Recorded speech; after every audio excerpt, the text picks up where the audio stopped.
Alright, y'all know what it is. Y'all know what it's worth. Let's get this merch. Subscribe to the PDH Network. Alright, look what we have here. Now, this is some good, what I ran across. This is a guy, Project Pat. You know, y'all seen the thumbnail. Y'all read the title under the thumbnail now. This is dealing with the OG, the legend of Memphis. One of the legends, you know what I'm saying? Who am I speaking about? Project Pat, and how he reflects on Young Dolph's career and how your boy Yo Gotti flipped on 3-6. Okay, again, this is coming from your boy, the OG, Project Pat, 3-6 alumni. You feel me? Hey, let me get to it. As always, rest in peace to Young Dolph. Condolences to the family. Shout out to the Paper Route Empire. Keep doing y'all thing out there, my guys. And much love to all my folks out there in Dolph land. Let's get it. All right. Now, check this out, man. If y'all familiar, I'm pretty sure a lot of y'all are. You know what I'm saying? Familiar with the history of Yo Gotti when he first came in the rap game, right? When he first entered, he was doing his thing under 3-6 for a couple years, right?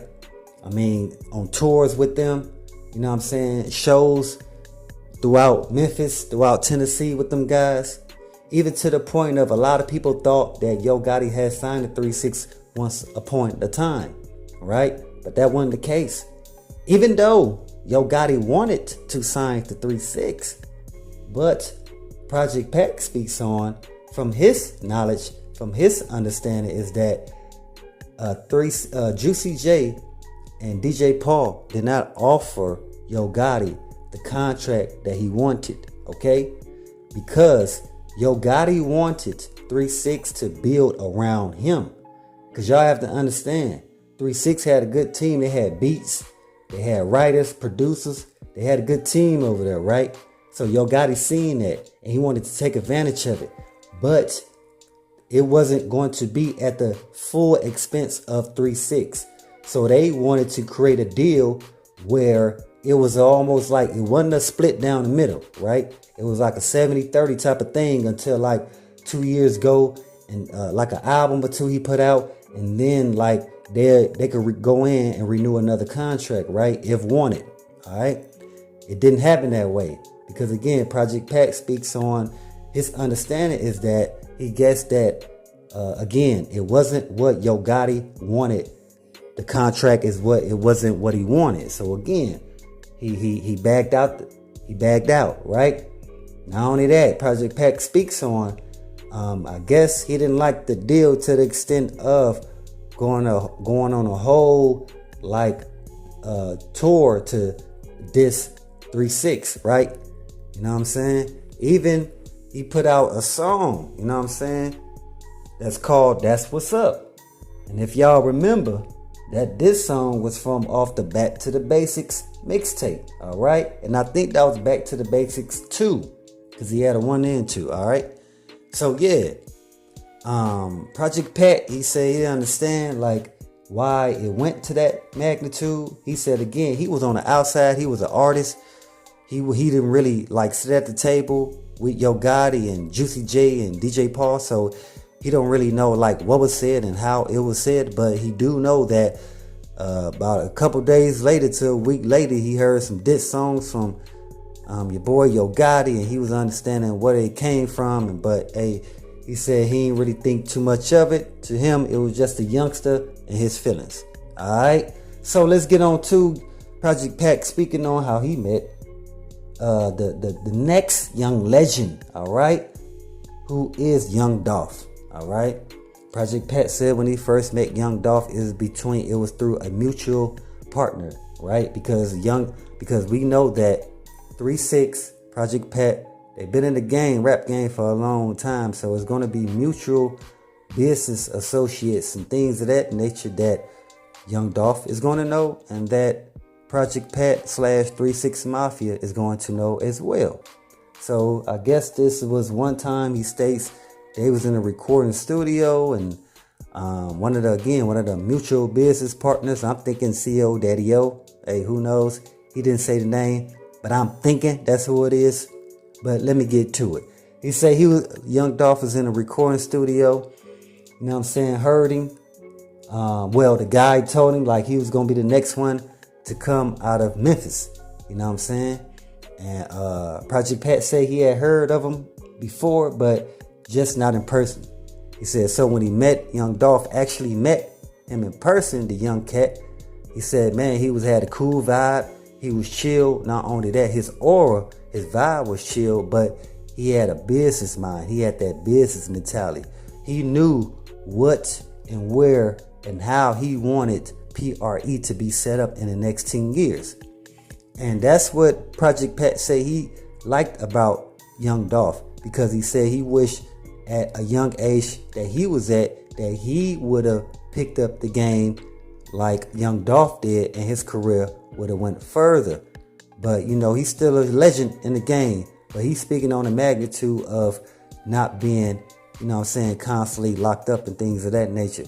Because like Project Pat had stated, he first heard about Young Dolph is when he was getting out of the correctional facility. You know what I'm saying? So yeah, let me get back to it. So Project Pat, he states that Young Dolph, he's seen how he was going to put Memphis on his back and carry the torch, so that he didn't mind like ever doing a song with him whenever he needed a feature. He said whenever Young Dolph need a feature, he know like to hit me up whenever. Like my time is always dedicated to that young dude, because he's seeing how, again, his whole process, his whole program, he's witnessing Young Dolph PRE blueprint and what he's creating for his artists. You know what I'm saying? And again, that's what Project Pat admire. And not only that, he's seeing how the city of Memphis, they admire that about Young Dolph as well. Because like I stated, every time Young Dolph came back into town, he made sure he was putting somebody back on. He would make sure he was putting somebody on. You know what I'm saying? Like if he seen your work ethic and seeing like you was dedicated, and it wasn't like an overnight thing, that you was gonna gradually work yourself into creating the person you want to be in this industry, then he would give you that chance, right? And at the same time, that's what a lot of people had a sort of discontent with Yo Gotti about, because he wasn't giving the guys from Memphis a chance to that magnitude of Young Dolph. And this is the reason why Young Dolph will always be seen as a legend throughout the city of Memphis and Tennessee as a whole. Like it's Dolph land for real. Like I see that. Again, I got folks out there. I'm witness to it. You know what I'm saying? This is no shot at the guys on the other side, CMG, from my standpoint. But at the same time, I see what I see, and I acknowledge what I see in this Dolph land. You know what I'm saying? But yeah, let me get back to it.